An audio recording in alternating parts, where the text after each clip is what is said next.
Timekeeper, you ready? Gentlemen, are you ready? Yep. You ready? All right, let's hit it. All right, guys.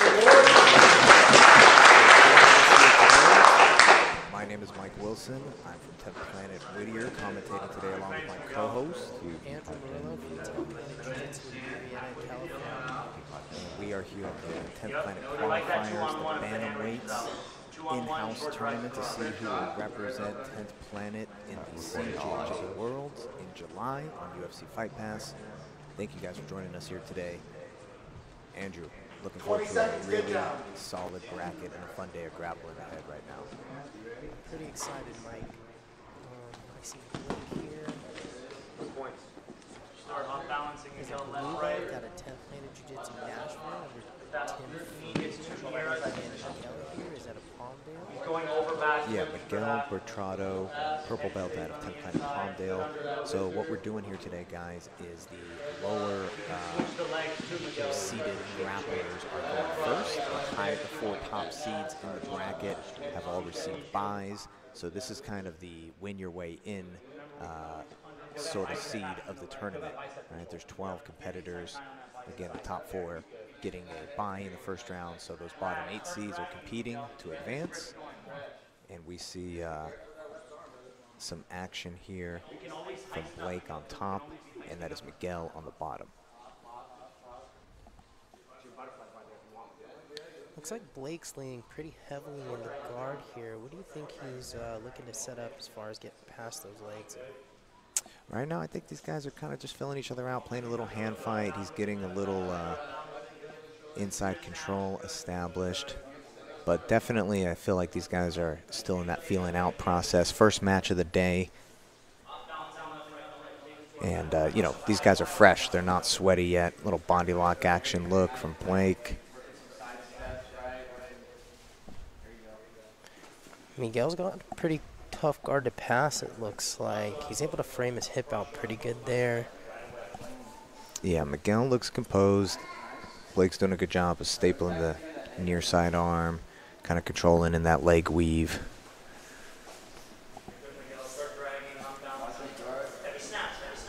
And again, I think this is a good example of them feeling each other out.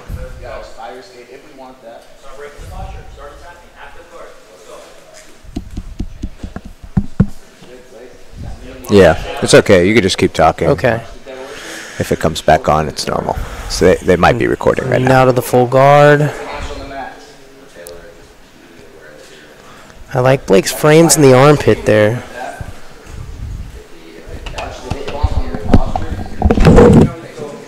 Seem to really be shutting down Miguel's ability to break Blake's posture.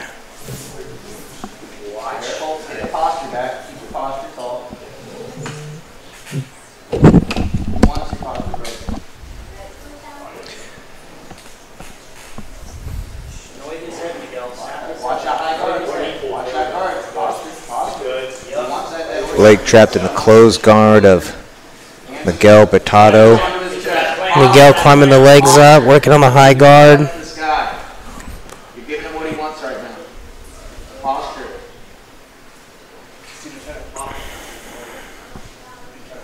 Hands in the armpits, knee and ass. Good little arm trap a la Mario Sperry from the top position. Blake doing a good job of trying to control that arm underneath, but was not able to maintain control. You got Miguel working that arm drag action here from the bottom, but ultimately we're going to need to see Blake make a big effort to open up this guard. I like that angle. More angle, more drag, triangle blade. Hands in tight, posture up. You gotta get your shoulders back. So you take that. Look up to the sky. You know, one thing I'm seeing here, Andrew, a lot of clinch positioning from Miguel, but no attempts at a rubber guard so far. Kind of interesting. He's gotten his legs up pretty high, and he's created some angles. Like even right here, he may be able to throw up mission control or free New York position. If he's able to get on one hip. Blake is staying very broken down. Yeah, it seems like he's taking a more conventional approach to keep his posture broken, but no signs of really throwing those legs up to try and control that high posture there and get that high guard going.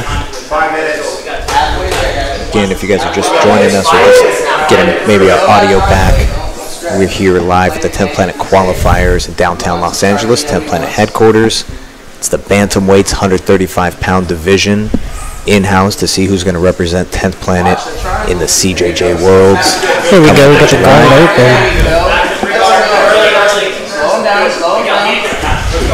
We've got Blake Dodd from Nashville in the standing position, taking on Miguel Bertado, purple belt from 10th Planet, Palmdale in the bottom half guard, butter half position. And just kind of more from what we saw in the beginning of this match, Andrew. These guys are just kind of figuring one another out. It seems like Blake has tried that body lock a couple of times. He looks like he's in a way better position now. He's getting his head to the far side and stapling the shoulders along with the hips of Miguel. With the staple there on the bottom hip, looks like he has some good control on his head. There's a little back step to the back. Somebody. Onto a samurai roll. Flips the truck.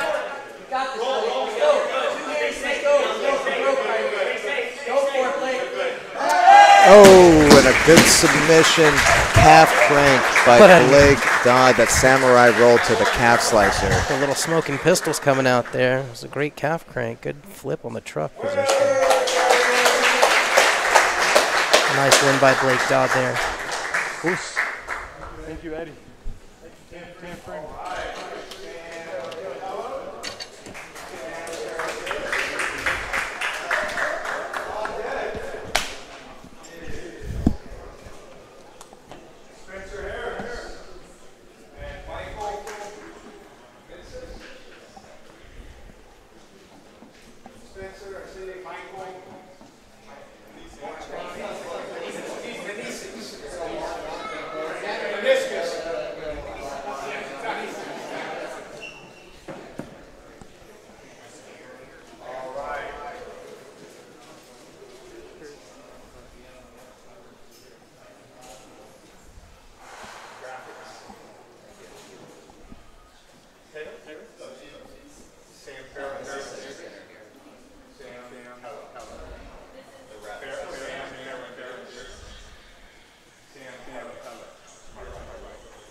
Brandon, could you rough this one?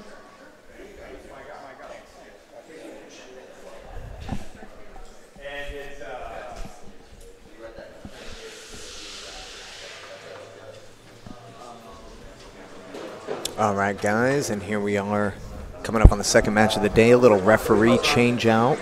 Referee Scott Ross is going to coach his student Sam, and Brandon McCaffrey is going to step in as a special guest ref. Battle of the Sands.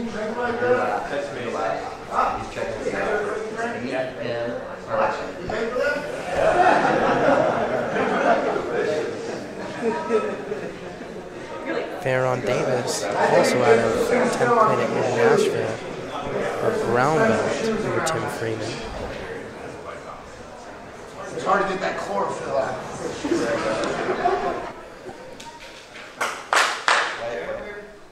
Sam Davis flying the Ventura flag today.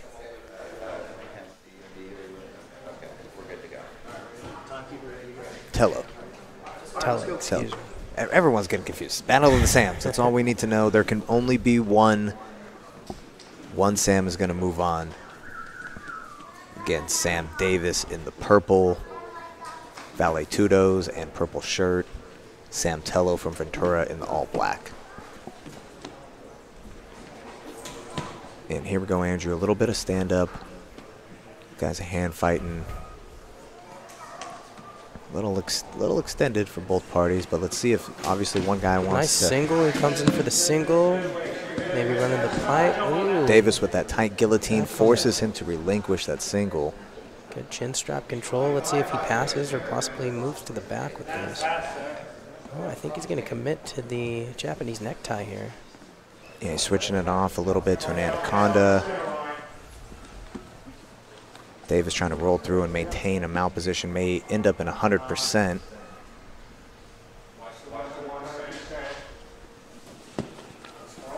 Tello is in that 100%.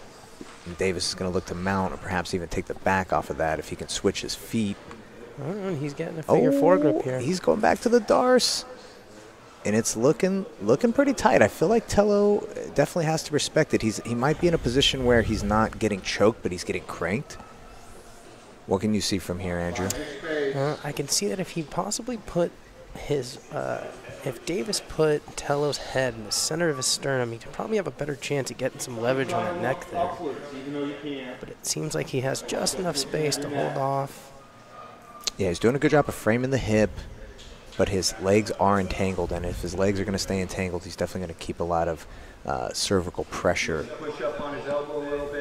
on his own neck. So I would like to see Tello get his feet free as well as maintain that hip frame, but Davis has really got it strapped in, and I feel like more and more pressure is coming down on that cervical. I think he had the right idea pushing that elbow up off of that hand, kind of relieving that control there. It might give him an opportunity to scramble up to the top side. Yeah, he's got his right arm, his right hand on the, like a handshake grip for defense, and now it's starting to come out. And Tello escapes. Now he's on the legs. Into a nice honey hole transition. Double trouble. He's got both legs controlled. Smart play. Stomping the heel now. And going for our Texas Cloverleaf submission finish. Feigning that toe hold. Let's see if he puts his hands together and stomps it through. Let's see how Davis defends this. If Davis is going to go ahead and try to clear his knee line. He looks like he's going to get stuck. Ooh, good pummel. Legs. You know, I love a good leg lock fight. It's a good honey stick attempt. Yeah, attempts to counter. You know, it's bold. Staying in the pocket, fighting it out. Versus possibly escaping, retreating, and standing and passing again. And now a little Tello doing a guillotine good here job, for Tello. top control. And here we are in the lockdown, one of my favorite positions.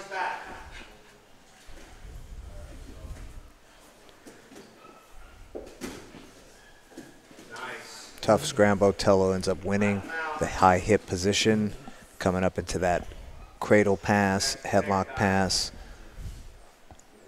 Let's see if he can drop his ribs there on Davis and make this a little bit tighter with his right arm, which is exactly what he's doing. I'd like to see him tuck his elbow. Yeah, I like that headlock position he's got right now. And getting that hand on the chin. Doesn't seem super concerned with freeing his trapped leg. Getting some corner instruction from his coach, Scott Ross. It's going to be tough to finish a squeeze from this position where your hips are not aligned with your shoulders, but it's a good position of control. Davis seems committed to this half guard. Maybe. He's kind of giving it. He's kind of given the opportunity to Tello to pass, but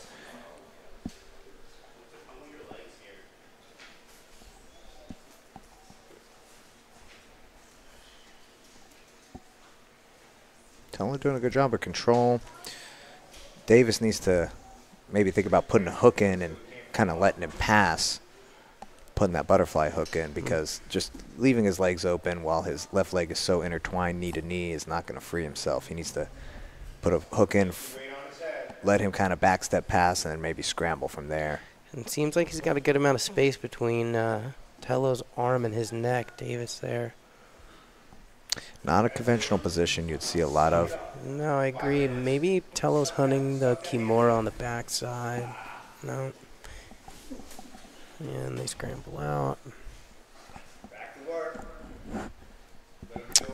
Same guillotine attack on the other side. Still attacking the neck. Yeah, Tello seems to have found a chink in Davis's armor where if you're able to control the head, it's definitely slowing him down.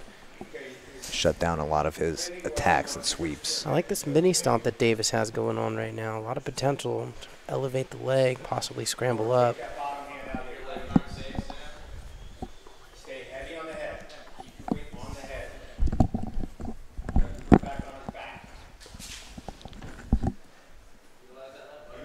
Switching off into that head and arm position. Almost a high step in a mount. Now in the 3/4 is Tello.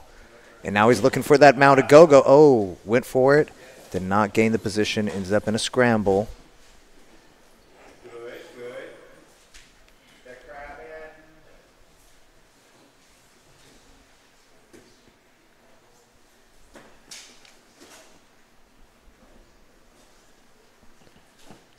Tello kind of looking in that Berimbolo crab ride position. Davis looking a little too comfortable, not terribly concerned. He's going to give up the side control position. Looks to snatch a neck, ends up on top as Tello goes for the back attempt, ends up on bottom. Tello seems pretty confident. It's interesting. These guys kind of have a similar mirrored game where they are both attacking the neck in a guillotine anaconda variations. Let's see if Tello throws up the leg and starts to play rubber guard variations. Looks like Meat Hook could not be very far away, and he goes for the triangle choke. He gets that slap triangle, nice. And it looks. That thing looks in. Yeah, he's got that foot trapped into Davis's inner thigh, and now looks like if he can cut that angle, mounted triangle it is. Nice. And let's see if he's going to bump that arm by. Davis has got the frames with the arms, but he's still in a very tough position to work out of here, Andrew. Yeah, he gives up the triangle control. Might be tough to see for our fans at home from the position of the camera, but we can see that Tello has actually uncrossed his legs. He can easily regain it if he posts to his left hand and hips out, but it looks like he is going to attempt something else, perhaps a rear triangle variation. There it is. He re-slaps on that conventional triangle and starts cutting an angle under the far side leg.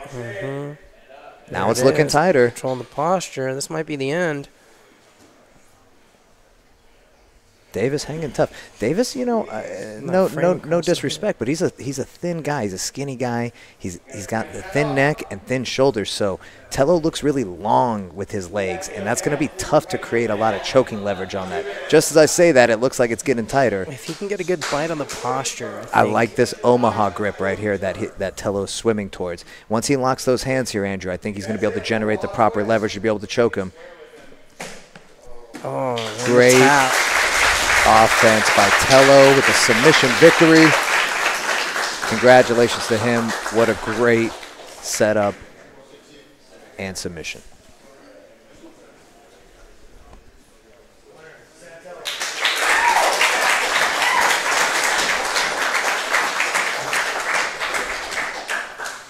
Again, this is the 10 Planet Qualifiers, and the winner will go on to Combat Jiu-Jitsu Worlds, the Bantamweights, Sunday, July 30th in Playa del Carmen, Mexico, inside the Poliforum, Playa del Carmen.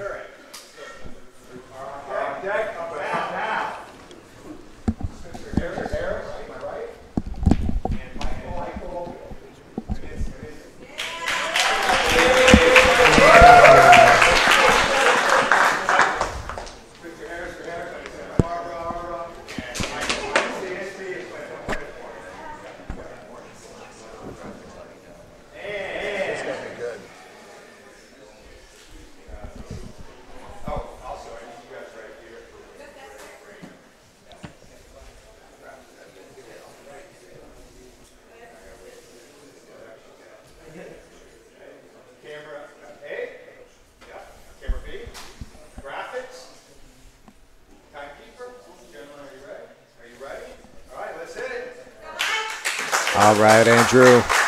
All right, we've got Spencer Harris and Michael Meneses. Spencer out of 10th Planet Santa Barbara under Jeremiah Vance. I've seen Spencer compete before. He's got a really good body triangle game. He's got a really good back attack. Good guard, so I expect to see good things from his guard coming out of Jeremiah's camp, that's for sure. Yeah, it should be interesting. Mike Meneses out of 10th Planet Orange. He's a brown belt. We've also seen him compete here at the 10 PQs as well as the team duels representing Team 10th Planet Orange County. He's definitely a consummate competitor. He's out there competing pretty consistently. This is definitely a weight class that he's going to be more adapt to, being a 135er, kind of a natural 135er. We've seen him take on guys like Derek Rayfield in the 10 Planet team duels, which is not a an easy match for anybody as Definitely not Mikey easy. shoots that head inside single. Getting caught in a kind of Kimura position. Yeah, Spencer's got this Kimura threaded through. Looks like he's going to be in kind of end up in a crucifix-like position. If he can kick his legs free and maybe land in a Kimura trap, what do you want to see him do from here, Andrew? Potentially, I'd like to see him hold that Kimura, free his leg, and possibly roll to the back. One of my favorite. There it is. Great transition. Good call, Andrew. He used that. Kimura trap roll to the back, attacking nice and tight on Mike Meneses. Looks like he's going to the truck from here. I like that triangle on that bottom hip there. He switches. Yep, he's definitely Hunting looking for a some twister. Yes, he is. He's hunting for that truck control, right? Mike's doing a good job of trying to pummel his trapped leg free. He's definitely no stranger to this position defensively, but Spencer's got a really tight triangle on that truck position. Like, that squeeze on Mike's thigh is impressive. I could tell how much pressure he's keeping control of Mike's hip with that body, with that triangle on the thigh. And look how patient Spencer is in this position. He's just waiting it out, making sure he can keep his Mike's bottom hip locked, and he's out. Good job on Mike. Good defense. Free his leg, turn his hips out. Back on the feet. And let's see if Mike Meneses is a little more cautious about shooting those head inside singles. And he's definitely not going to accept the bottom position. Great shot from Nice Spencer. double. Well timed. Going to use the wall.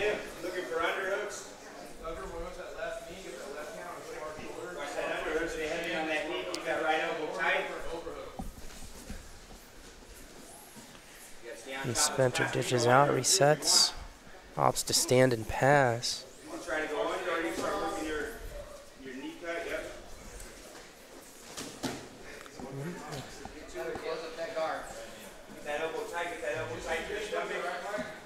He's got that New York, switches to the meat hook. He's got the meat hook with the butterfly hook inserted. Mike's doing the right thing, keeping Spencer's attack side against the wall. I would definitely keep walking my hips out towards the wall if I was Mike. Mike, do you see any kind of benefit with the butterfly hook versus possibly stomping that foot on the hip while setting up your rubber guard? You know, I definitely like to step on the hip personally. I like to push off and pinch my knee really tight, kind of control that far side arm. But, you know, sometimes you're just, especially against the wall like this with no pads, sometimes it's just not, you're not able to do what you want to do.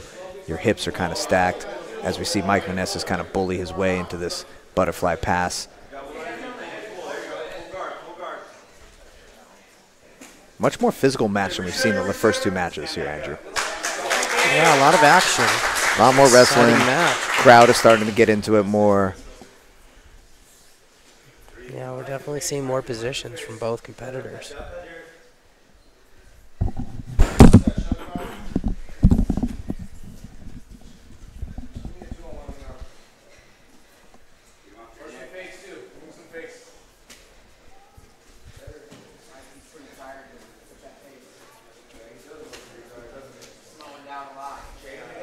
Mike Meneses is known for getting smacked in the face at these 10th Planet Qualifiers. It catches another one here today. Well, we are getting ready to go to CJJ, so we might as well get used to it now. 20 seconds remain before the get down rule goes into effect. Mike Meneses elects to pull guard before that happens. Well, Spencer leading with the knee now. Spencer getting that far side underhook. Let's see if he's going to be able to smash through the knee shield. You know, Mike Meneses being such a shorter competitor, he's able to really keep his knees tight to his chest. It's such a small space to pass through just physically because Spencer's knees are so much thicker and longer than Mike's. It's just a tough space to see him passing through. As you can see, Mike's just able to hold that leg unconventionally just by kind of pinching his knees. Yeah, I've trained with Mike in the past, and he definitely doesn't have an easy guard to pass. Spencer, though, settling, knee on belly in the scramble, ends up with a guard pass. Spencer doing a good job trying to keep Mike flat. Mike's getting on his side. about to enter the latter half of the match coming up. Perhaps we're going to see some of the conditioning come into play here, Andrew. Which one of these guys has maybe been preparing for competition lately? You know, that can have a dramatic effect on the momentum of a match. Absolutely, I agree. Cardio is definitely a big factor, especially when it gets into the later rounds of these tournaments. Yeah, these two guys, part of the lower 8 seeds. Nice little octopus guard attempt here from Mike Meneses. Ends up, might be getting trucked, but rolls through on the chest wrap. I like that. Kind of a wrestling look here from Spencer. Good cross faces, move to the back. Mike Meneses doing the right thing, getting both arms underneath that leg, so when he rolls through, he can end up on top. And more or less makes that happen. Good call, Mike. Comes into the almost a headquarter position, ends up in the butterfly. Nice off balances here by Spencer.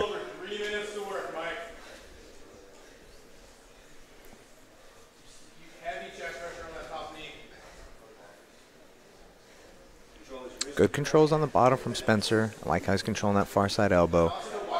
Mike gets a little back step action. Nice, and Mike's almost past the guard.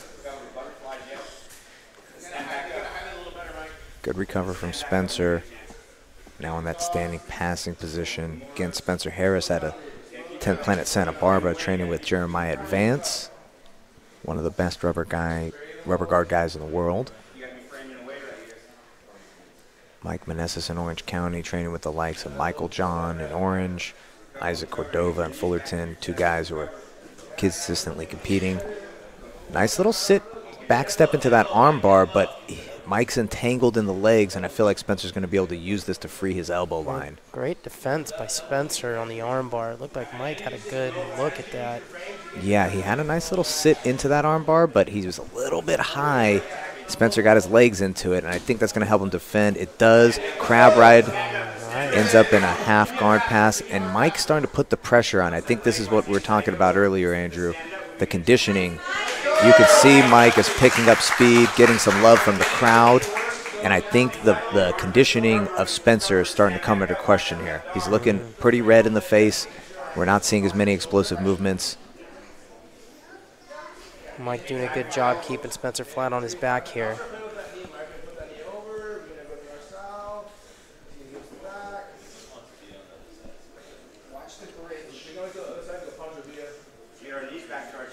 It's a good time to settle and be heavy. Yeah, he's still got about 2 minutes to work here. Not a ton of time, but definitely enough, especially if your opponent's tired and you're in a dominant position, as we see here from Mike Meneses in the top north-south position. Maybe buggy choke. Potential buggy choke. Nothing going there. Doesn't have the arm position in front of the head.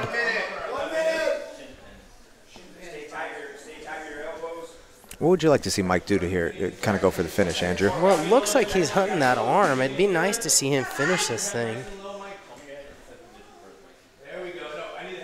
It looks like he's got a way better grip on it this time. The legs are not in a position to really entangle him. His hips are pretty far back. He inserts that second leg, and now that arm is starting to come. And it's looking like he's going to be able to break that grip, Andrew, if he's able to leverage his body. And Spencer Harris is holding on by a thread right now. Mike Meneses needs to break that grip to get this finish. Can he do it? Getting some instruction from his corner on how to maybe break that grip.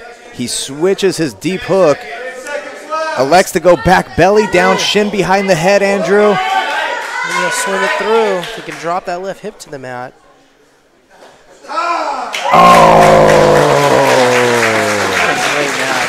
Tons of action. Great defense by Spencer Harris. Way to survive that arm lock attempt. Valiant effort by both competitors. Now we'll move into the overtime portion.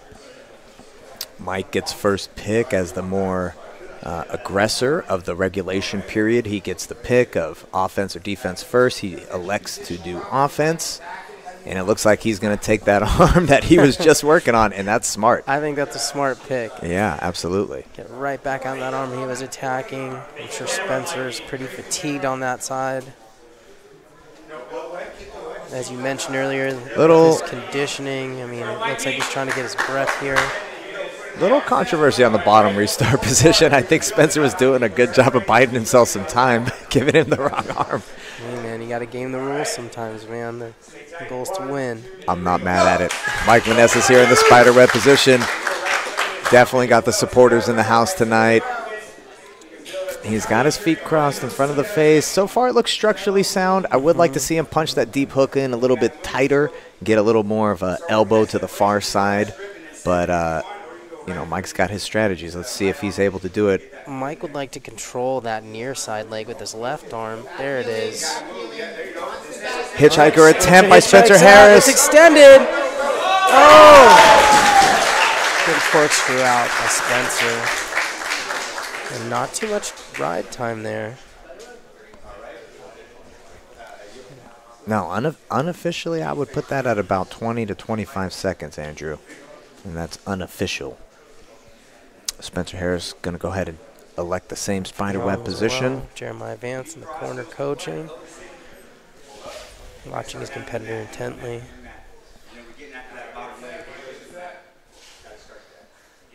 Again, coaching Spencer to control that near side leg. Got the feet crossed, but it doesn't seem like he has much of the shoulder controlled here on his far side. He did grab that near side leg, and so Mike's rocking back and forth, but control of that near side leg really prevents your opponent from sitting up and stacking. Now Mike Manessa's doing a good job of getting his legs utilized into the defense here. Like you said, he's doing a really good job of rocking up and down, Andrew. But Spencer Harris being the longer grappler, I think he's able to kind of put a lap belt with that leg control on Mike Manessa's to his far side hip and thus keep him under control. I'd like to see Mike bring his foot to that far side armpit there. It'd be a really good way to get Spencer to relieve control of that arm. Freeze the legs. Up, nice. Freeze the legs. Mike Manessa's on top looking for the defense. Can he free himself? And Spencer regains control of that near side leg. Controlling the hip makes it really difficult to get up and get out of this position. Oh, Can't get your right knee up on the mat to stack. He's going for that arm crush variation. Mike Manessa's with the famous douchebag position. Foot in the face. He is, and he gets on top. Great bridge by Mike. He's almost out. He looks like his elbow line is really not moved much in the way of escaping. Good stack, good stack. Let's see if Mike can get this arm out. He's trying to shake, but he's got to be careful not to be extended, and he escapes. Good job. The arm lock attack from Spencer Harris. Unofficially, Andrew, 1 minute 30 ride time. Unofficial. Unofficially, definitely more ride time from Spencer here. Now Mike's going to opt to the back, so he switches his strategy up a bit. What do you think of that, Andrew? Do you think he's worried that maybe he just is way behind in ride time now and he needs to make that up? That makes a lot of sense to me, Mike. I think it's a lot easier to control for a longer time by controlling the back versus the arm. Manessa switched to the truck position. He's got a little lockdown on the foot of Spencer Harris. But Spencer Harris makes a mad dash belly down escape. Is not able to clear his hips. And it looks like Mike might switch back to the armbar from this position. He's got a bite on it. And he's relinquished his seatbelt control. He's now isolating that left arm of Spencer's.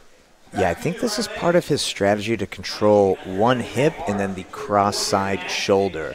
I know that they've been working this in Orange County a little bit. And what this does is this is kind of like a crossbody ride in wrestling where he's using that truck control on one hip and then vehemently controlling the shoulder of the opposite side, making it really difficult for people to belly out and escape the back, which has kind of been a common tactic, as we see there from Spencer Harris, able to hip escape out. But Mike Manessa is able to add some ride time to his score. Is it enough? That remains to be seen. We're going to be here at the bottom of the second. Spencer Harris takes his seat, and he's attacking that same arm. Looks like he felt like he had good enough success in that first round that he wants that same arm, Andrew. And I think it's really going to come down to control of that leg, not letting Mike stack up on top the way he has. I think Mike has a really good chance at escaping this position now that he's stacking Spencer. Yeah, he wasted no time getting his hips squared off to the mat and putting all the stack on Spencer Harris. Still a really tight grip, but Mikey's got all the defenses in place. He's got his hand on his forehead. He's got his figure four locked on his hand. And he's starting to pull free. Great escape, great timing by Mike Meneses. Feels like we're pretty close in ride time with each competitor. Might come down to these two final overtime rounds. Yeah, these two final innings, I think, are going to decide it. They're definitely very close. I like how Mike Meneses just adjusted his deep hook grip right there. I think that was a thing he was lacking in the first round. And he's going to go for broke in this spiderweb position. That leg is really far away from him, and he really needs it to not get hitchhiked or get bridged into. And there he goes again on the hitchhiker. Full extension here by Mike Meneses. Oh, and that arm is sliding through. Oh, deep belly down position. Rolls him back through on the Juji roll. Still not out. Spencer Harris. Oh, Spencer doing a great job of turning his thumb the other way. With the rubber elbow my goodness. escape. That's what I'm calling that one, Andrew. I don't know the official name, but I'm going to call that the rubber elbow because that's a young man's game right there. I think that's a great way to describe that because that arm lock was on tight. That was on. So Mike Meneses adds that ride time before the escape to his overall score. No more innings for him. Here it comes, bottom of the third for Spencer Harris. Can he take it home and take out Mike Meneses, the higher belt, here at his first 10th Planet Qualifiers? We're going to see, Andrew. Mike Meneses with a heavy stack, as we've seen before from him. And he's out! Man. Wow. Wow. That's going to be close. Very close overtime. Overall, a close match in general. I think Mike Meneses showed really good composure early in the match. Finished strong in the regulation with a strong armbar attack. Had a couple close looks in overtime, Andrew. Spencer Harris really impressed me as well. Did a great job defensively. Had attacks of his own, but here it's going to come down to ride time as they accumulate the times of both competitors. We will have an official decision. I think, as you mentioned, conditioning was a big element to this match. And Michael Meneses definitely had it. Winner by right time. Wow, Spencer Harris with the dub. Good job, Spencer Harris, the purple belt out of 10th Planet Santa Barbara. Showing great technical prowess. Mike Meneses, a straight killer. Awesome match. Yeah, really competitive match. Those guys were pretty even. Totally different styles, it seemed like, different body types, but nonetheless, Spencer Harris moving on to the next round. All right, and here we have Johnny. Johnny, let's see.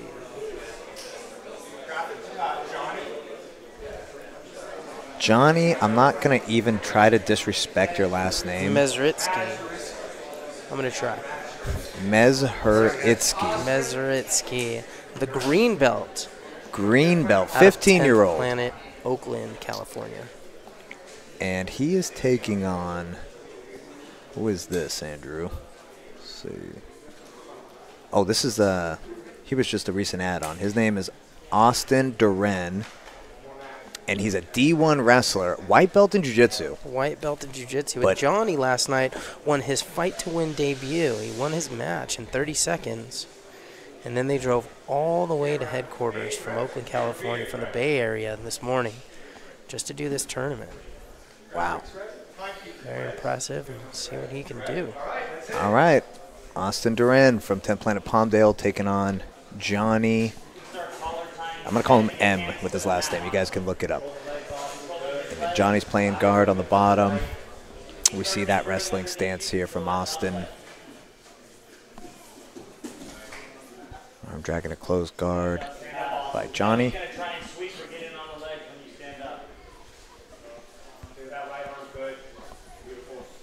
And Michael Hillebrand has been talking quite a bit about this kid. Green belt from 10 Planet Oakland. What have you heard about him, Andrew? I mean, he's 15. He's one of the hardest working kids in the gym, says Michael Hillebrand. And everything he does, he wins, you know. And maybe this is one of these this next child prodigy we see coming up in this game. We've seen a lot of really amazing, young, talented young men do very well in these tournaments. So hopefully we see another one today. He's in on the armbar. Look at that. Great setup. Wow, great flower There we sweep, go with the armbar, tap. submission. Wow. That's great. And what an advantage not to have to compete, not too much mat time. Great job, Wow. Johnny. And just as we were saying, Drew, Johnny Mezaritsky. Definitely impressive. 15-year-old green belt. I mean, you know, granted his opponent there, technically a jiu-jitsu white belt, but a high-level wrestler. You know, that's nothing to sneeze at when a 15-year-old throws an armbar like that. It's pretty impressive. So that was definitely the fastest match of the day. I think so. No doubt about it. Fastest submission. No doubt about it. Took us all kind of by surprise. Okay, we're going to be coming up here, Andrew, on the second round. So it looks like we'll have... It'll be Isaac Cordova taking on Blake Dodd. Isaac definitely a standout. Black belt, 10 Fullerton. Fan favorite right here, Isaac Cordova. Definitely one of the more experienced grapplers in the tournament. Not just in jiu-jitsu, but in doing these qualifiers.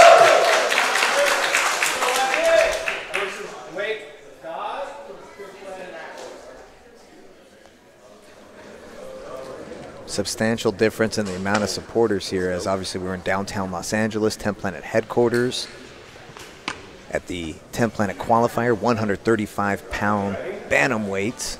Camera A. Winner today going on to the Combat Jiu-Jitsu Worlds, Sunday, July 30th in Playa del Carmen, Mexico.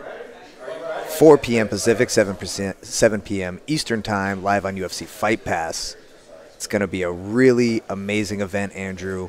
You got defending champion Elias Anderson, Yuki Takahashi, representing 10th Planet Manny Vazquez, as well as the winner here today will be the second representative, Gabriel Daffron, David Weintraub, Marcelo Cohen. A really stacked bracket overall.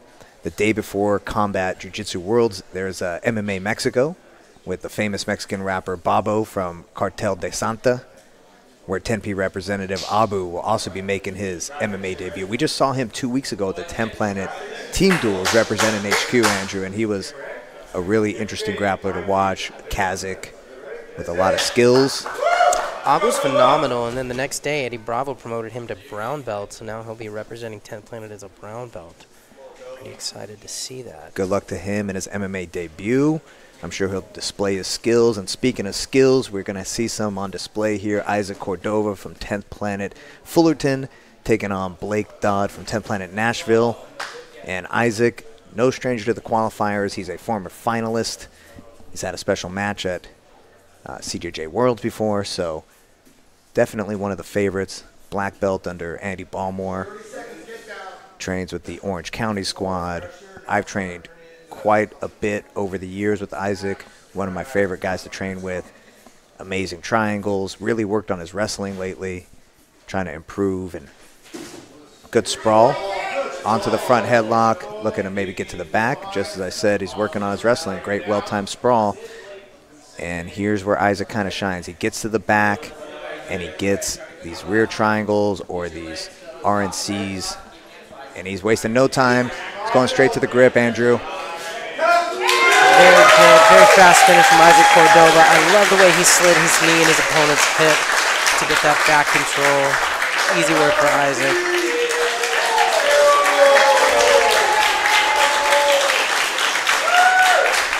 As you mentioned earlier, a fan favorite, and I think definitely favored to do very well in this tournament today. Yeah, he's got the support here locally, the 10POC squad. It's only about a 30, 40-minute drive to HQ, and he's definitely getting the love, which is great to see. And here we are into the second match of our second round, Andrew. Again, one of the top seeds, Nick Schaft, taking on Sam Tello. Sam Tello representing 10th Planet Ventura, of course. Another referee change. We have Michael John out here. Yep, MJ going to go ahead and step in. Nick Schaff, again, a Decatur brown belt under Brandon McCaffron.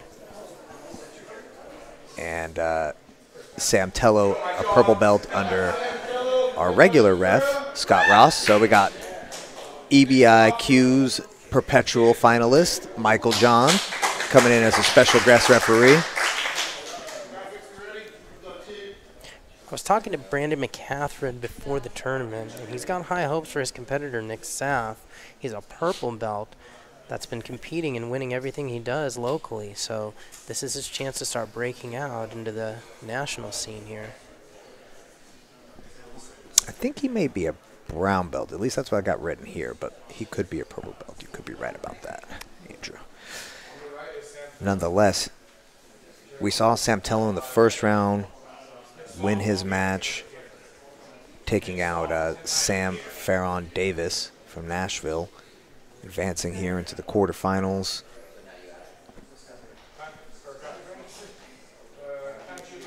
Again, we want to thank you guys for joining us today. Make sure to give a shout out to the man, Eddie Bravo, for bringing you guys this free content. Winner today represents 10th Planet along with Manny Vazquez as representatives in the CJJ Worlds. And a nice arm drag straight to the back by Nick. Wow. Body triangle, wastes no time. Great jump to the back off of that. Good head position there. Tight body triangle. And I feel like I'm getting a look from Sam that he maybe wasn't ready for that one. That was a fast explosion into that rolling back take off of the arm drag. Good positioning here from Nick. Yeah. Sam trying to work his head towards the mat there. Putting pressure on that top leg. Yeah, as we were saying before, Andrew, a lot of hype coming out of Decatur. Brandon McCaffron talking about his student as Sam Tello defends the early barrage and turns into the closed guard. We'll see what Nick looks like with his guard as he throws on that omoplata to the crab ride to the back. Looks like he's going to have to wrestle up for it. Good defensive efforts by Sam here. Yeah, Tello's in on a leg. Now he's in on a leg. It's great. Playing that Ashi position. I like how he comes up with it. Defense from Nick. It's his secondary leg involved. Able to extract his ankle. And now we see Tello on top in the knee cut pass attempt.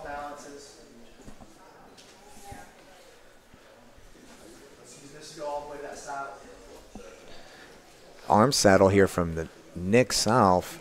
Working on that Kimura grip. Yeah, he's going to roll through, maybe get that triangle into the arm bar. Great transitions by Nick.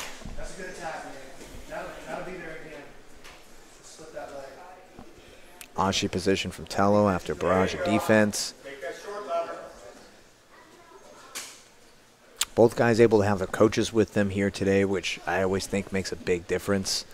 Going solo, especially guys who have traveled into HQ from other parts of the country, it's always really tough. Yeah, I'd agree. I'd say there's a level of confidence when you definitely have your coach in your corner. Plus, they can see some things that you might not be able to see from the outside. Looks like we have a good leg entanglement battle here.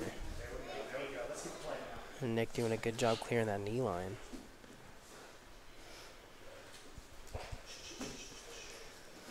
And Sam's doing a good job getting back in on it. Yeah, initially I thought, well, it looks like a false reap into honey hole. That cross Ashi position. And it looks like he's rearranging his feet into an 80-20 almost. See if he can get a little off-balance exposure here and force the roll. Back on the heel and he hook. does the inside heel hook finish by Nick Stahl. That was great.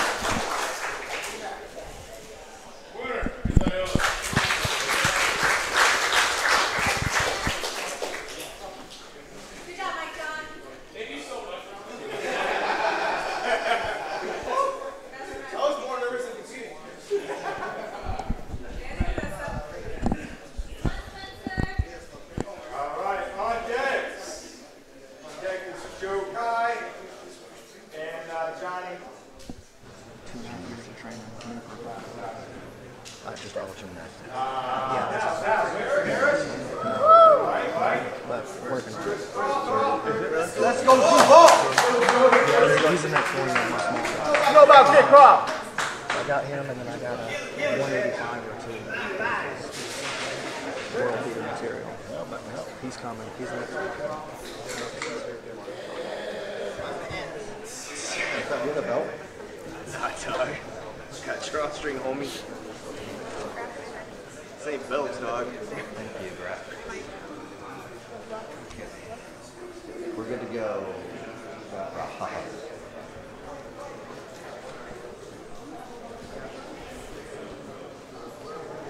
Yeah. Alright, let's go. Graphics, are you ready? Graphics, are you ready? Camera A, you ready? Gentlemen, come closer, please. Hold up right here. All right. Camera B, are you ready? Timekeeper, you ready? Gentlemen, you ready? You ready? All right, let's hit it. All right, Andrew, and here we go. We got Chris Crawford from 10th Planet Jacksonville taking on Spencer Harris from 10th Planet Santa Barbara. How do you see this one going down? Chris Crawford's a pretty accomplished grappler, a brown belt out of 10th Planet Jiu-Jitsu Jacksonville, Florida, but I've seen him spend a lot of ample time on the mats here with Eddie Bravo at 10th Planet headquarters.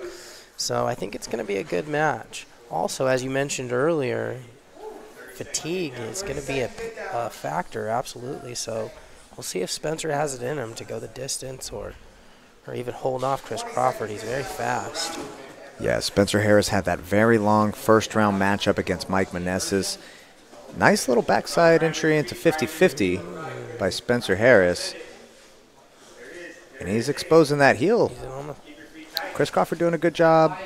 Ballerina toeing out of there, forcing his rolls. Shaking it off. Slipping that heel, but it does have a little bite in there.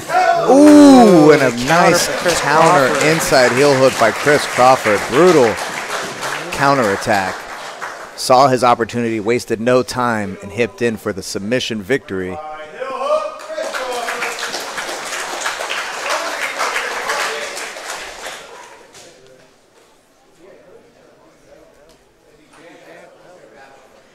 And that was a quick one. Great work there by Chris Crawford, getting in on the counter from the 50-50 position. And here we have Joe Kai coming up. You know, as you were just saying, I mean, Chris has been competing quite a bit lately, and his timing was clearly not lacking in that last match. Wasted zero time getting to the action. And here we are down to our final quarterfinal matchup here. We got Joe Kai representing 10th Planet Austin, also out of 10th Planet Decatur. He's a black belt under Brandon McCaffron. And he's taking on Johnny, say it for me, Andrew. Let me read it. Mezaritsky.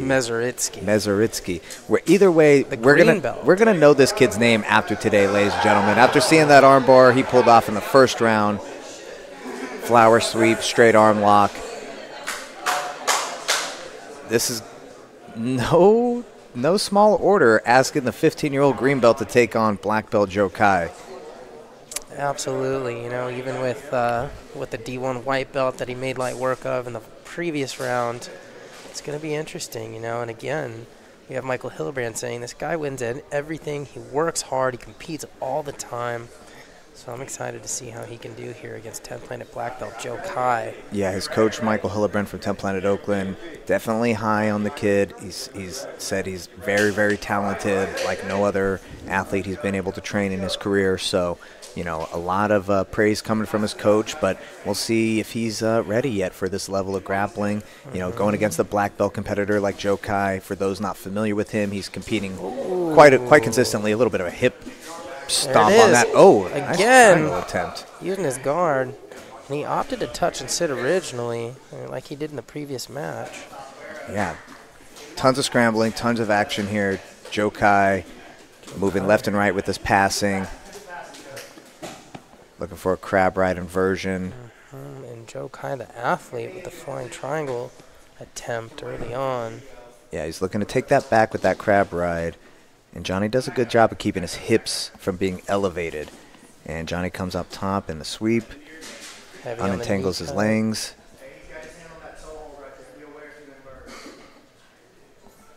And again, Joe Kai, a great competitor. He competes in IBJJF tournaments. He's got a ton of experience. all through the South and Midwest competing. Now he's down in Texas. Fun grappler to watch. And the kid, Johnny Mezaritsky. Look at his composure. Just Yes, stone cold look on his cold face. face. And he doesn't have his coach, Michael Hillebrand, with him here today. I'm not sure who's in his corner. It could just be his parents or... Came here with his dad, Michael said. Okay. As I mentioned earlier, he competed in Fight to Win, won his match Yesterday, and jumped on the road to come down here and do this today. The green belt out of 10th Planet Oakland.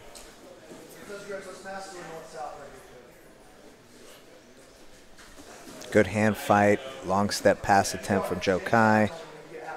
But the guard retention of Johnny Mezaritsky, I mean, textbook. You can't really say much more than that. He's inverting to recover his guard when he needs to, and he's creating the angles with his frames and his feet to prevent, you know, having to be pressured. And you see Joe Kai like dive into those underhook pressures, but he's not able to clear the hips of Mezaritsky. Yeah, Mezaritsky seems fundamentally to be guarded very well. He's doing a good job preventing the guard pass from Joe Kai.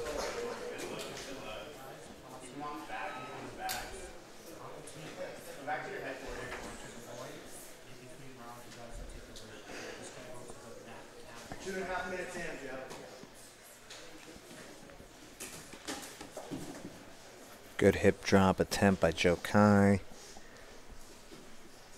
Mezaritsky still hunting for those legs, but never really gets to the hips of Joe Kai. Looked for that inverting triangle attempt, but nothing going there. I like Kai's off balances. He has a really good game of keeping his opponent off balance the whole time, not really letting him settle into any positions. Like even here, kind of in the headquarter position, Andrew, you see Kai disrupting the hands of Johnny and never really letting him get the exact grips that he wants. And Johnny Ooh, nice straight ankle lock attempt. Hooks. Yeah, he went for that straight ankle lock off of that and definitely created some leverage off of it, but Kai able to withstand. And these guys are moving so fast. Nice Kouchi off balance there from Johnny on the bottom. Catches him as he's circling. As you mentioned, they're moving so fast. I think it's what makes the 135, the Bantamweight division, one of the more exciting divisions to watch. They are very fast and nimble. Nice butterfly transitions from Johnny. Good Reinverts. inversion. Yeah, what a guard this kid has. Look this at kid's guard is pretty wicked.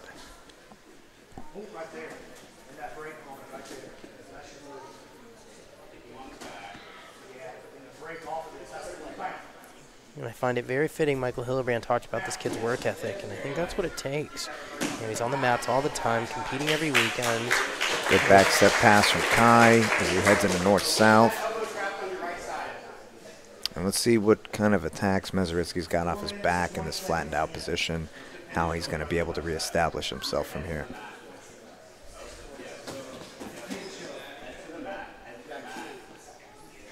Kai doing a good job, putting a lot of pressure on Mezaritsky's hips. Trying to keep him nice and flat. Potentially wear him down.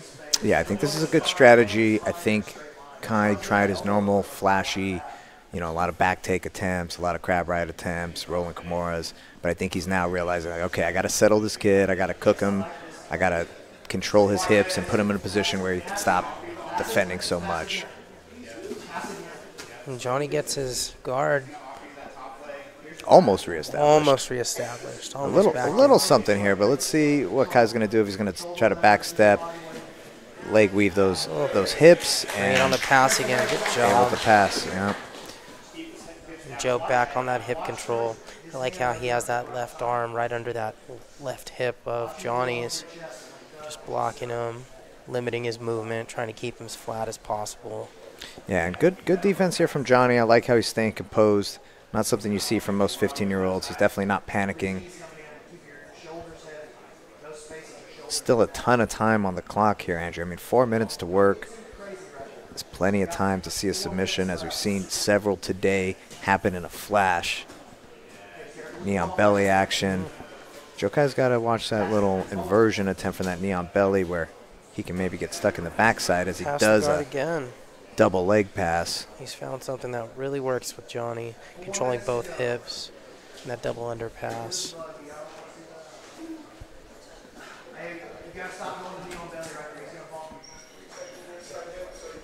And as Brandon's called out, that knee on belly is where Johnny's able to get some freedom of movement with those legs and hips and get that guard going again.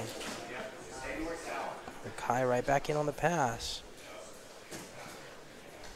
A lot of relentless work from both competitors.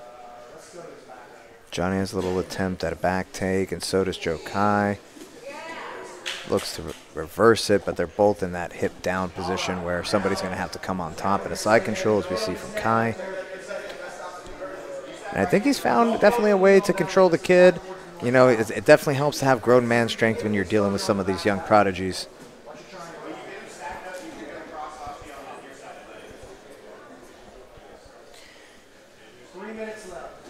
I mean, nonetheless, you got to be impressed with Johnny Mezaritsky here, going quite a bit of distance with Joe Kai as he's in here defending. Leg entanglement, and he's out. Absolutely, I would agree 110%. I mean, Joe Kai is definitely no slouch. He's a black belt. He's training with the 10th Planet Austin team. He's competing a lot. And again, we have this 15-year-old green belt doing really well, showcasing his skills today. And he's got that head and arm position right now and a half guard. Kai still got the knee shield in. It's going to be tough to get any chest-to-chest connectivity. I think he has that arm isolated. Let's see if he can do anything with it. Little high step, and he's still in the knee cut position with an underhook, but the knee shield work of Joe Kai is really, really well. Really good. Joe looking to spin under, and there's control of the leg, back potentially backside 50-50. Opts do the inside heel hook here. Ooh. And he clears his knee. You never know with these young kids, you know, they got flexibility for days. He's still in that rubbery age.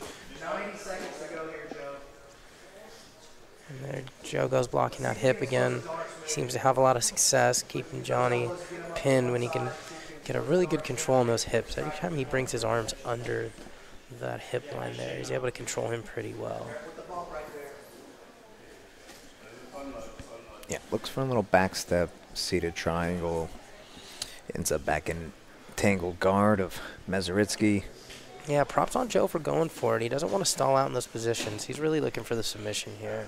I think that's really commendable, giving us a lot of action.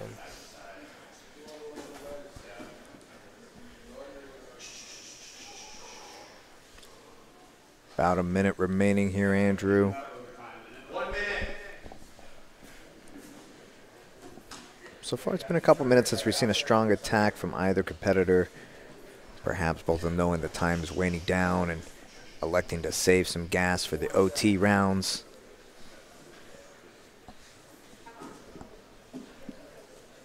Joe Kai with the headquarters pass attempt.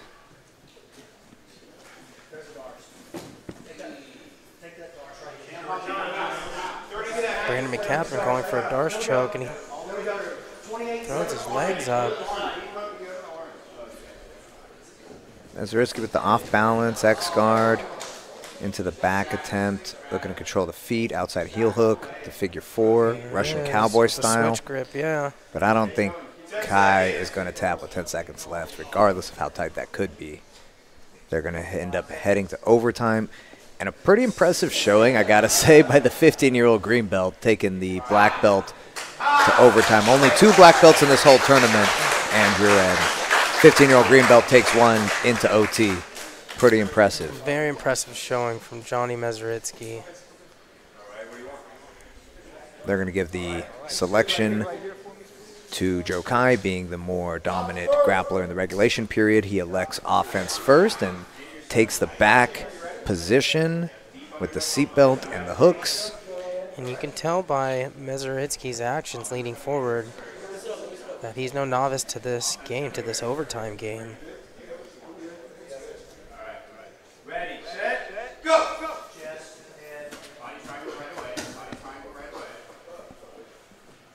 Mezaritsky doing a good job of fighting the hands as well as moving his hips. You got to chew bubble gum and walk at the same time, but gets caught around the neck, able to pummel his way to freedom a little bit. His hips freed. Oh, and that looks tight. That looks tight, Andrew. Great submission. Got a tap there. Quick RNC setup by Joe Kai. 20 seconds here. So Johnny has 20 seconds to rebuttal a submission on Joe. All right, timekeeper, are you ready?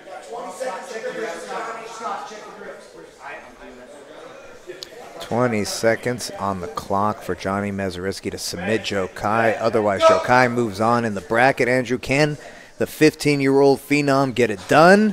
It's going to be tough. Oh, he's got it across the neck. Can he get his bottom? Oh, he does have that really tight across the neck. He does have it completely across the neck. It's a fully sunk rear naked choke. Can he finish? Time is against his. Time is against him.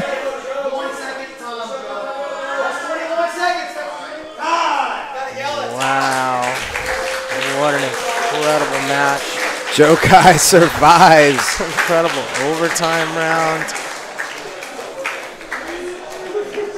Johnny Mezaritsky coming as close as you possibly can. But Joe Kai being announced the victor. Congratulations to him. What a great match. Great match. Very entertaining.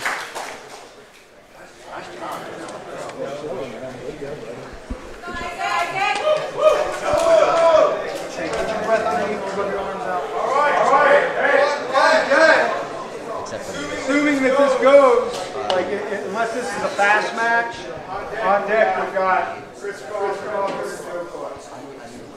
All right.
fight?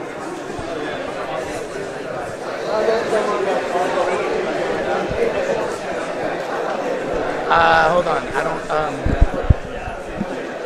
Hold on.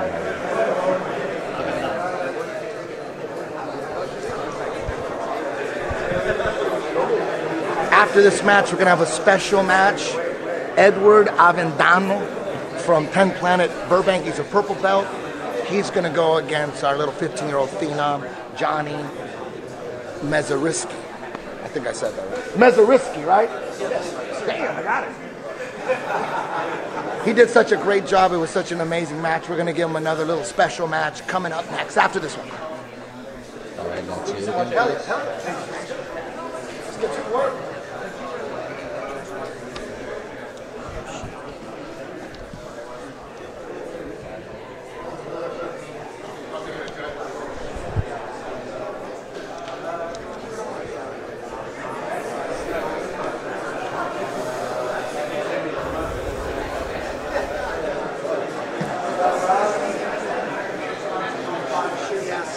Try to sneak in. Yeah. Remember that back in the day? You said I was being a warrior. You ever do that? You ever do that? Get like shitty tickets to a concert? Always snatch in the front. It was like a mission. I just want to just try to get. Ready for my close-up? Yeah. Don't do a close-up. All right. All right, you guys stay around. Here we are. Okay. Graphics. You ready? Camera A. Yep. Camera B. Timekeeper. Gentlemen, are you ready? Are you ready? All right, let's hit it. All right, Andrew, and we are back to the action. For those of you guys just tuning in, these are the 10th Planet Qualifiers. The Bantamweights winner today of this bracket will represent 10th Planet along with Manny Vazquez at the 10th Planet. I'm sorry, the 10th Planet representative will be at CJJ Worlds in July on UFC Fight Pass. I'm Mike Wilson from 10th Planet Whittier, joined today with Andrew Murillo. And Andrew, we've got a great semifinal matchup here. Isaac Cordova, 10th Planet Fullerton, taking on Nick Saul from 10th Planet Decatur. How do you see this one going down? Well, I think Isaac is definitely our favorite in this tournament. But from what we've seen from Nick previously, I think he's got a really good shot. Both guys are very technical. And I just think we're going to see a lot of good action here. Nick in already on the foot lock. Deep on a straight ankle lock here.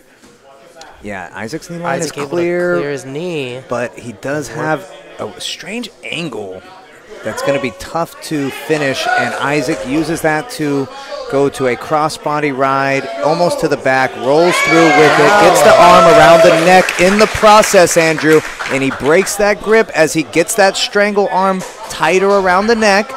Isaac with the body triangle in now. Great patience from Cordova, who maybe didn't have the best position, decided to relinquish that choke and focus on positioning in order to maintain this longer. Is that the right play? We will see. Good smother attempts here, trying to disrupt his opponent along with that body triangle squeeze. And as mentioned in the rules meeting earlier, smothers are legal. That is absolutely okay to do in this tournament today. Good defense at opening the body triangle by Nick Soff. Still on that Kimura gripped ride by Isaac Cordova. Goes for the belly down armbar roll, loses position, and Stalin's up on top, though he relinquishes right away. Good submission attempt there by Cordova. Same inversion to the leg there by Stahl. And he's in on a heel hook. Yeah, Cordova's got a good defense in. He had his feet crossed, and he wastes no time on the defense. Comes right up in the pressure pass into the mounted position. I wouldn't be surprised to see a mounted triangle from Isaac Cordova, and there it is. Nice. Mounted triangle attempt with the Omaha body lock. He's going to squeeze this with everything he's got. And Nick able to disconnect Isaac's legs. Good defense by Nick South. Man, great action in this match here. I thought Cordova was going to finish that mounted triangle, but he's right back on the action. Here in that Kimura trap position, looking for the back once again. No hooks yet. Excellent transitions from Cordova. Almost seamlessly able to go from position to position. Yeah, he definitely looks like he's in control of this match. Looking for a little anaconda variation perhaps, or head and arm guillotine. Switches it off, maybe looks for Marcelo teen, ends up in the mounted position. And Cordova's so good at moving his legs even while staying mounted on someone. Very dexterous. Good regard, but right away with this knee staple pass by Cordova, just one step ahead the whole way through. Feels like sitting into that shotgun armbar attempt right here, Andrew. Can he finish this? Barely any grip left here by Saul. He's got that leg through. He might switch to the triangle here. Good hitchhiker escape all the way through by Nick Saul. Wow, Nick Saul really surviving the aggressive attacks by Isaac Cordova. Absolutely, and it looks like every time Nick's trying to get some kind of offense going, he ends up having to use some kind of defense because Isaac's so good at just transitioning from position to position. Absolutely. That's exactly where he wants to go. And sounds, you know, he's fallen back from top position a few times, looking for that, maybe the false reap or the double outside ashi attempt. But, you know, every time he does that, he's ending up in these cross crucifix / Kimura trap positions. And now he's stuck in the Kimura. There it is. Oh! Vicious Kimura by Isaac Cordova. Wow. Excellent. Excellent work by Isaac Cordova. Transition from position to position. Relentless on his attacks. Beautiful jiu-jitsu by Isaac.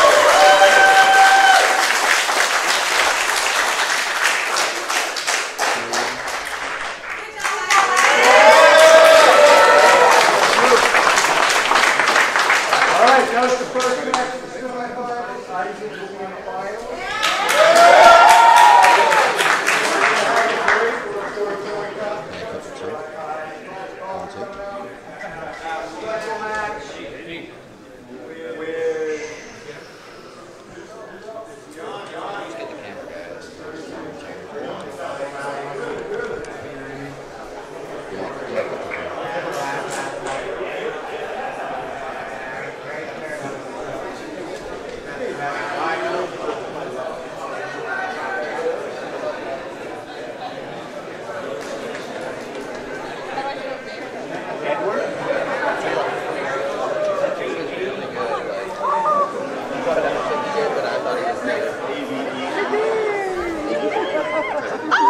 Happy birthday. This is a side dialogue for that journey was so fucking ridiculous.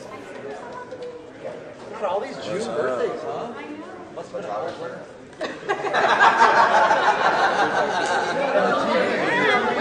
Captured the audience.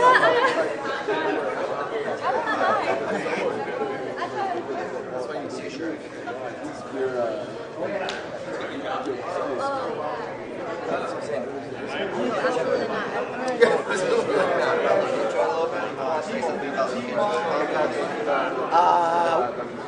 Rockfin.com. Look into it. Check it out. Look into it.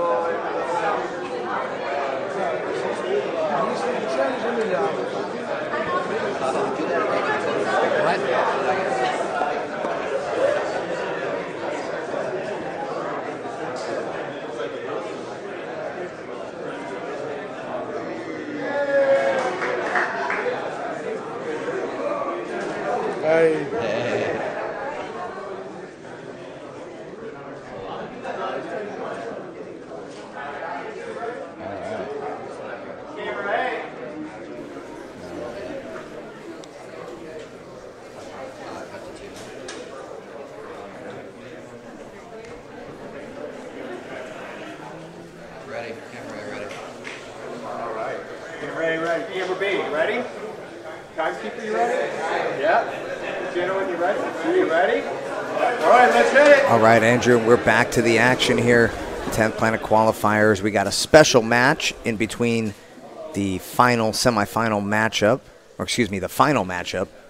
And we've got Johnny Mezaritsky taking on Edward Arvando. Edward from 10th Planet Burbank in the top white rash guard, taking on the protege, Johnny Mezaritsky from 10th Planet Oakland. Edward, the newly promoted purple belt at 10th Planet Burbank. We're here at the 10th Planet Qualifiers, 10 PQ 29. The winner of this will join Manny Vazquez as the 10th Planet representative at Combat Jiu-Jitsu Worlds, the Bantamweights, Sunday, July 30th in Playa del Carmen, Mexico. Inside the Poliforum. Ooh, nice armbar attempt and a finish by Johnny Mezaritsky. The far side arm lock attempt and pass. Sorry to cut you off, Andrew, but that one was explosive. This kid's so impressive, man. I'm just having so much fun watching him. He's 15 years old, the green belt at the 10th Planet Jiu-Jitsu Oakland, California. He came in here, he got 2 submission arm bars today and took Joe Kai, 10th Planet black belt, all the way to the overtime. Really impressive for a 15-year-old green belt. Congrats to him. And almost submitted him. Yeah, absolutely. And we're getting ready for our final match of the day. So we've got this match between Joe and Chris Crawford. Yeah, that's right. The last semifinal matchup of the day. Chris Crawford taking on Joe Kai. And the winner of this will take on Isaac Cordova in the finals.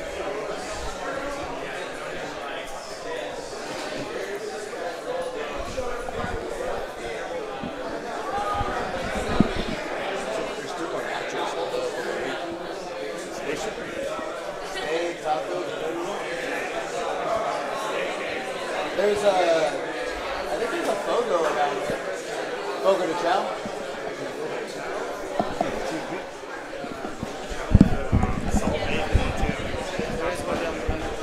There's also a Lauer's prime rib. That spot's good too. Let's go.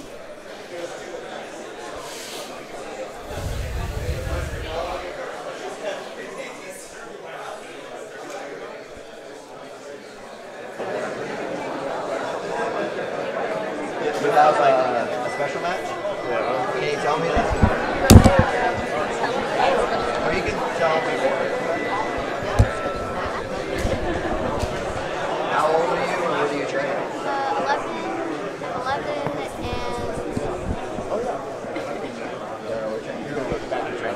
I like your rash guard. Thanks. I like your rash guard. Can I see your rash guard?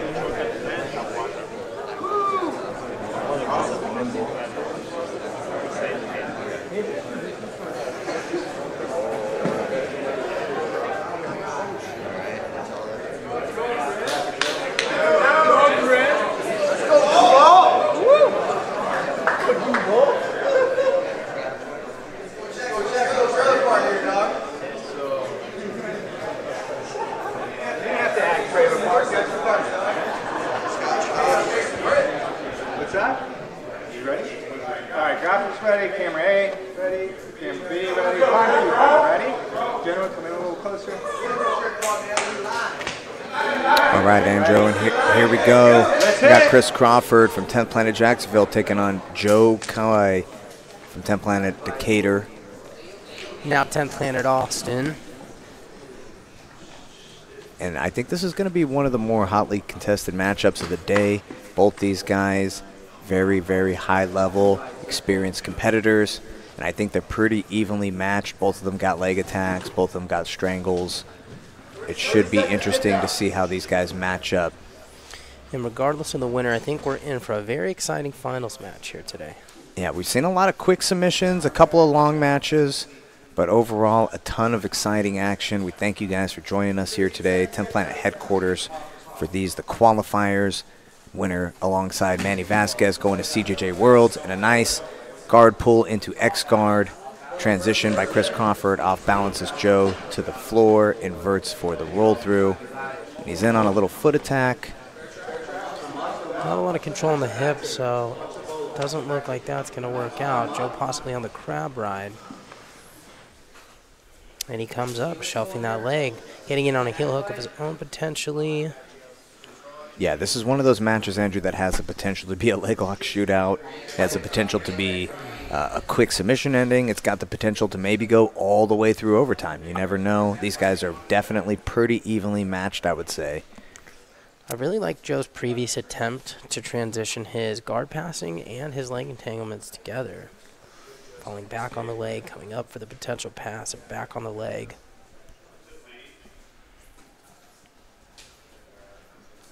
And now the wrestling match.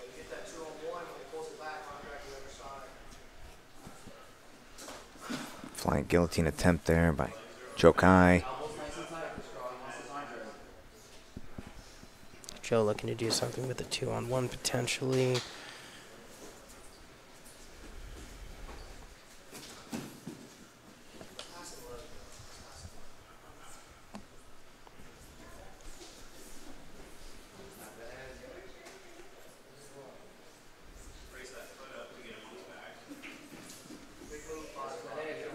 Great posture by Chris Crawford here in the bottom position, doing a good job of remaining upright, not letting his shoulders get to the mat.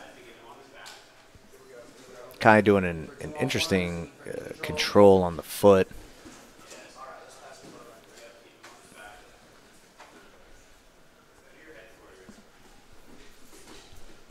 And previously in the tournament, we've seen Joe favor the headquarters position, so we'll see if he opts to try and set that up. Yeah, Crawford doing a good job of fighting him out at a longer range, keeping his feet into play, constantly pummeling, not letting Joe really dictate the grip too much. And 10th Planet, we're calling it the DMs. Let's see if we can slide in here.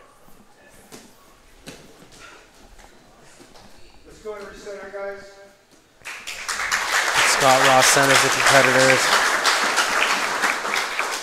Yeah, we're feeling, Andrew, this is going to be really, really tightly contested. Like, it's going to be who makes the first mistake more so than who is doing everything right, you know. When you get two guys who are pretty even at a high level, that kind of domino effect comes into play with the person who makes the first mistake. So both these guys kind of playing a relaxed game, not being overly aggressive. Still, both of them playing at a range where it's going to be tough for Chris to get any submissions, and it's going to be tough for Joe to pass. They're both kind of playing just outside of the range. And as I say that, Corey steps in for a staple and drops back to the leg. And let's see if he uses this to come up and pass like you mentioned before. He does, Andrew. He's thinking about that back and forth. He couples those two attacks very nicely together. Crawford in on a calf slicer, it looks like. There he goes, and it's on. Yeah, he definitely does have a calf slice attack, but Joe's doing a good job of uncrossing the feet, and that's what you got to do in that position. Untangle those feet. Crawford goes for a hard ankle lock on the far side. Coy able to avoid it as the competitors square back up and get a little love from the crowd. You can kind of feel that this is a tense match just from the crowd's energy. A nice stiff arm by Crawford to defend the pass, but he ends up in the entanglement. He's got that far side, yeah, that far side reap, collects the other leg.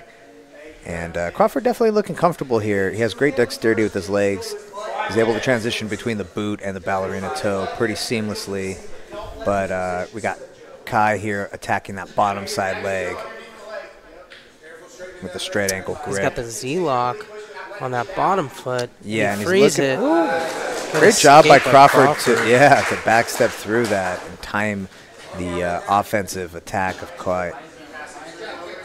Joe in on the pass, trying to get his head out and clear the hips here. Got stuck a little bit. Do you think that hair has any effect on the passing in that regard, Andrew? You know, sometimes like you see a competitor with a little bit more hair than the next guy, and that kind of gets tangled and caught sometimes in the passing. Yeah, potentially, but at this level, I don't think it's going to play too much of a factor. Joe passed the guard, again with that great underhook under the hips, working to keep Chris Crawford nice and flat. Yeah, more of the same from Joe Kai. We saw him do this to the 15-year-old green belt, Johnny Mezaritsky. He was able to control this north-south reverse Keisugatame position, blocking that near side hip. And controlling the head, doing a good job of it too. Let's see what would you like to see Crawford doing here, Andrew? I think Crawford's going to aim to get his hands in Joe's hips here, potentially move him up towards his head so he can invert and throw his guard back in, recovering, potentially attacking the upper body of Joe Kai. Yeah, Joe Kai's starting to drop his hips a little bit, putting some pressure on that north-south choke. He's done a good job of keeping Crawford from looking in, which is what defensively he's going to need to do if this north-south choke comes any tighter. And Joe Kai doing a good job of slowly walking his hips parallel to the mat.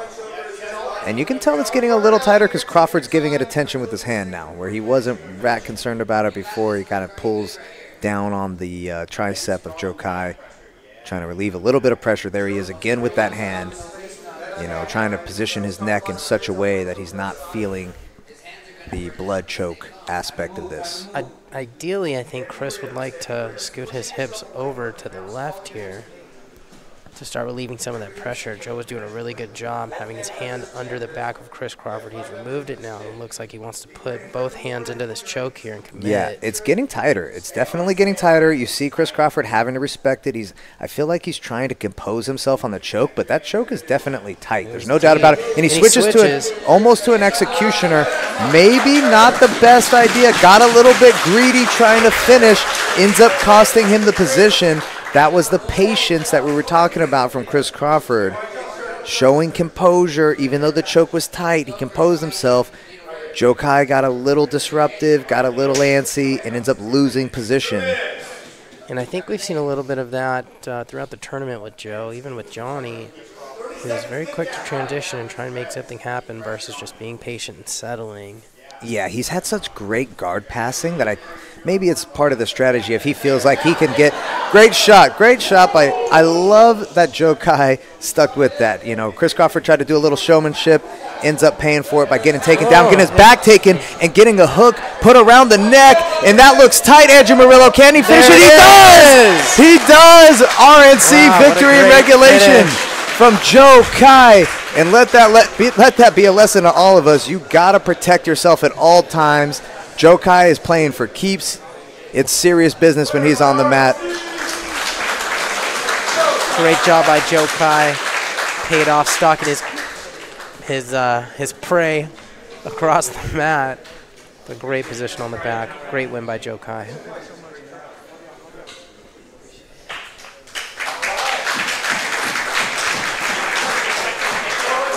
All right, we have our finalists.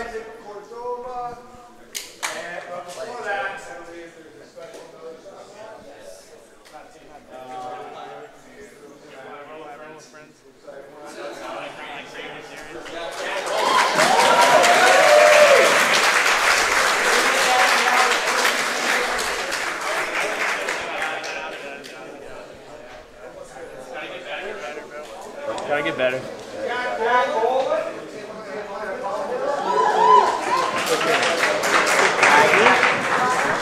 Last name? McGuire. Maggie McGuire? And where are you from? 10th Planet Burbank. Maggie McGuire from 10th Planet Burbank versus Jack Boland from 10th Planet Palmdale.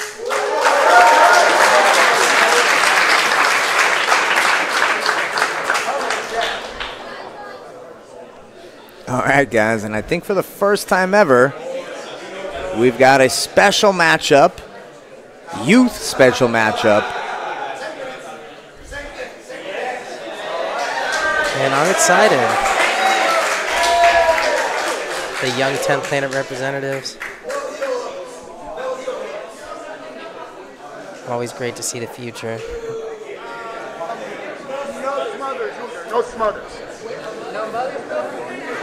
No mommy's milk?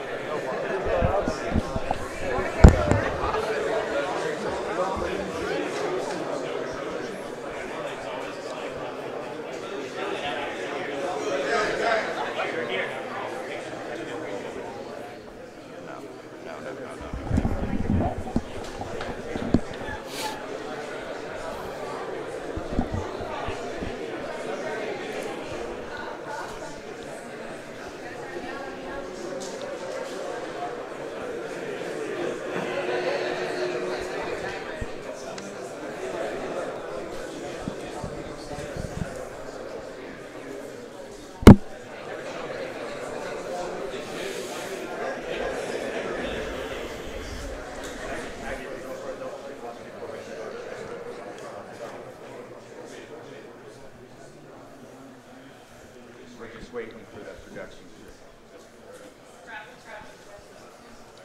Graphics ready. Camera A ready? Camera brief. All right, guys, we got Jack Bolin from 10th Planet Palmdale Are you ready? Go ahead and shake hands. in this youth matchup taking on Maggie McGuire from 10th Planet Burbank. A couple of local schools here in Southern California. Nice little guard pull there by Jack. And Maddie on the top. And Jack's playing some rubber guard. Look at that. Mission control. See if he can zombie that arm there. Hug his knee, moving to New York. He definitely knows the game. Great defense by Maggie McGuire. Excellent. Had the knee in the rear defense and did not allow the zombie. Is able to posture out of that mission control setup. And she's on the outside passing.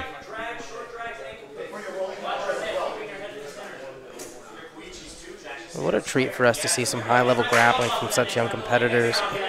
Yeah, you know what's amazing, Andrew, is we've seen so many young people develop before our eyes here at the 10 Planet Qualifiers. Obviously, we've seen people the likes of Derek Rayfield. Oh, she's on the dart, on the ninja choke. That thing is locked in, except she's on the bottom side. Jack doing a good job staying patient, getting the top position. Let's see if he can fight the hands.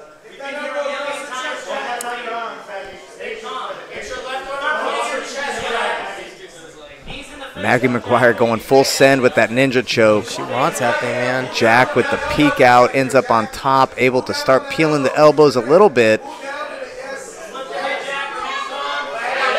Wow, good job, Maddie. And she comes up on top. And great passing from Maddie McGuire. She's doing really good with that knee today. Except Jack's doing a good job recovering hard. In on the leg lock. Whoa, on the knee bar. Oh, man. Belly down knee bar. Who's teaching this stuff to these kids? What an amazing performance, Jack and Maddie. That was amazing. I don't know about you, Mike, but I'm terrified. I really love. I'm terrified. I love seeing high-level leg locks. The future is scary. I just think it's such a cool thing. These kids get to learn these high-level techniques. I mean, it's still jiu-jitsu. You can't ignore 50% of the body. Man, those two kids have more technique than I had in the first 8 years of my jiu-jitsu journey, without a doubt.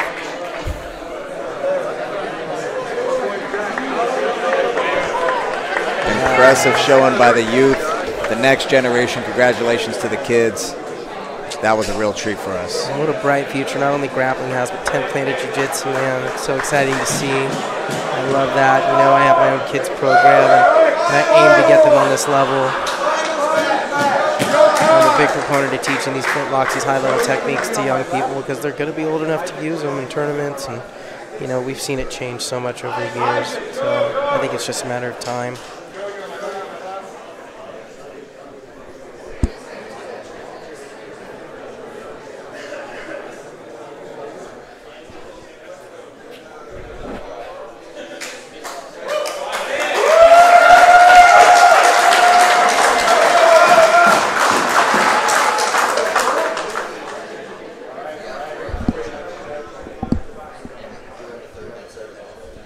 It's already here.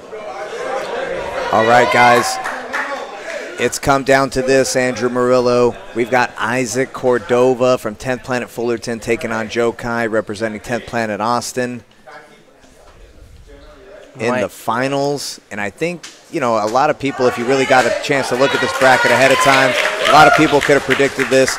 The only two black belts in the tournament today, and here they are meeting in the finals. That's kind of what you want. You want the two top dogs to meet and battle it out for supremacy to see who's going to represent 10th Planet at the CJJ Worlds in Playa del Carmen, Mexico. And that is coming up on July 30th, Sunday, July 30th, 4 p.m. Pacific time, 7 p.m. Eastern, live on UFC Fight Pass. We're going to have special guest UFC champion Brandon Moreno, famous Mexican rapper Millonario, got defending champion Elias Anderson, Yuki Takahashi, Tempe's Manny Vazquez, Gabriel Daffron, Marcelo Cohen. Day before, Combat Jiu-Jitsu MMA Mexico will be in effect with some live MMA fights.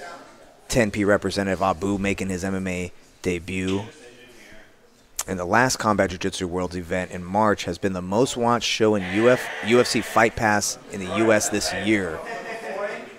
Combat Jiu-Jitsu Worlds, making their name. It's incredible to see how far it's come. Combat Jiu-Jitsu and, you know, Eddie Bravo Invitational with Fight Pass. When I started 12 years ago, I never could have imagined being where we are today, right? It's amazing. I mean, Combat Jiu-Jitsu Worlds is definitely one of the top events as far as production, but definitely one of the top events as far as talent. And we see a great body lock stand up there from Isaac Cordova. The get down roll was in effect. He got to start in the butterfly double unders, uses it to sweep right away. And that's how it goes sometimes. Remember, guys, there is a 1 minute get down rule in effect. If you're on the feet doing the wrestling, no takedowns happen in a minute. We will force a get down to force the action.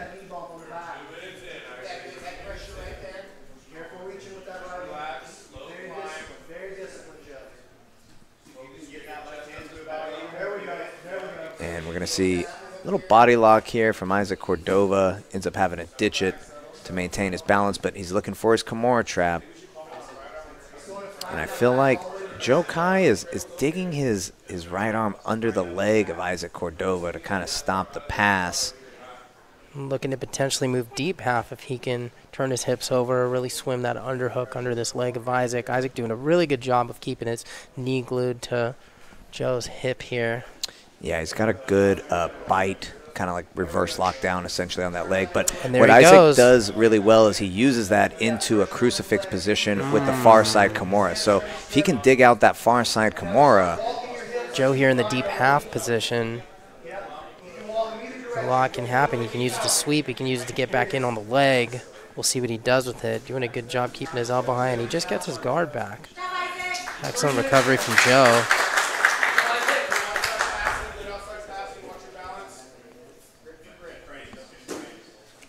Isaac with such amazing technical passing today. Those cross steps, back steps, great pummels with the legs. I mean, Isaac moves so well. You know, Joe just keeping his points about him. Yeah, a lot of long step attempts from Isaac as he drops down to his knees. Well, almost 6 minutes into the match, Andrew. No sign of slowing down from either guy. Quick little inversion. Joe working towards the back, it looks like. Comes up. Yeah, Isaac's going to force the wrestle up. Joe does a great job heisting that leg, tree-topping it up, forcing Isaac's hips to the ground to play the bottom position. And both these guys are very physical competitors. Strong guys for the weight class. I mean, only being 135, both these dudes are very, very wiry, strong. Similar body types, long and lanky. Great leg locks from both guys, good strangles. I would say Isaac Cordova more of a triangle guy. Joe Kai more of a RNC guy, at least what I've seen from him in the past. So should be interesting if we will see a sub here in regulation.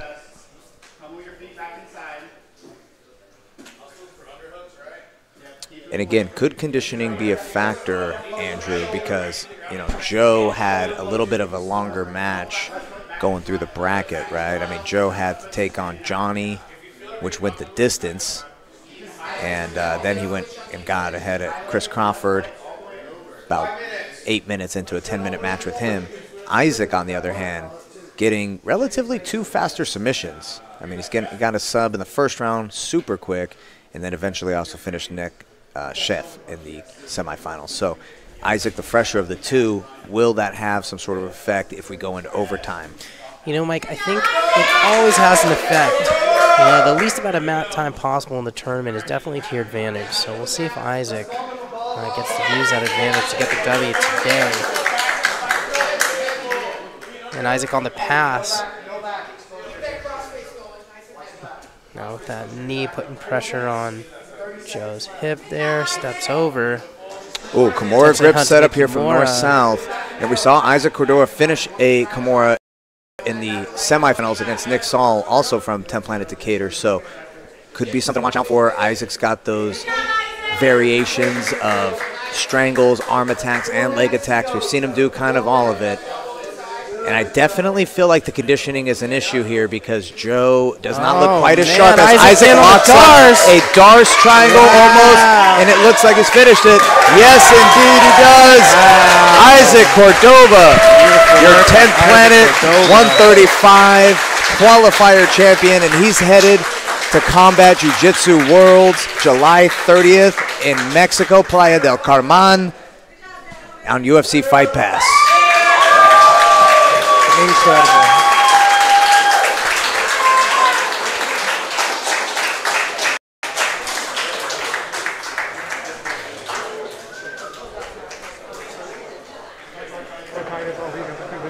Yeah, for the next 10 years. Thanks, Coach.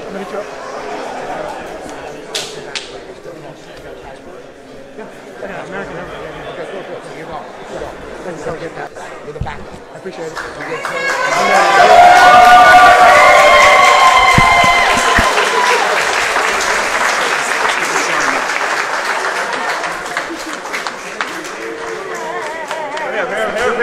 up. 5, hurry up, picture, 4, 3, hurry up, 2, 1, yeah!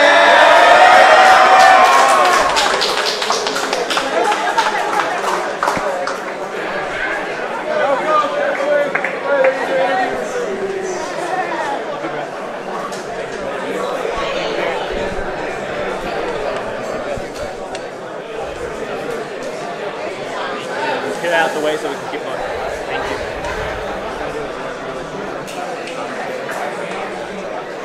Okay. Probably want to raise our hand first.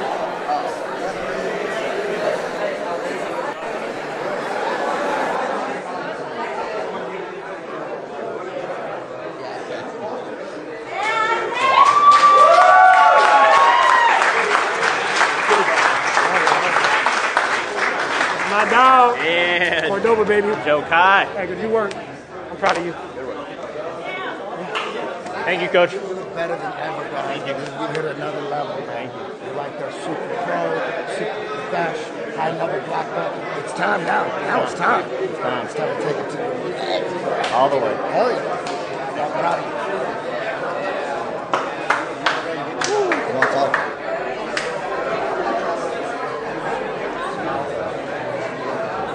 And then cut to commentary. You're a fucking beast, bro. I'm stoked I didn't have to roll against you. Oh, man, you had all of us worried, man. No, I thought I had an easier on it, then I slapped up with it.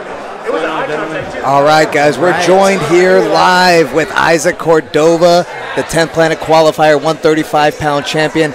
Tell me right off the bat, Isaac, how's it feel to win one of these? Super good. So it's the second one down, second 135 in a row. So came back, felt definitely like I had to hold it for my gym. Just to show the guys like, hey guys, we're right there. Now it's time for somebody else to take the reign after me. Let's go, guys. Where you at? Hey, you earned your position, no doubt about it today. 3 matches, 3 submission victories. I mean, what was the game plan coming into this tournament?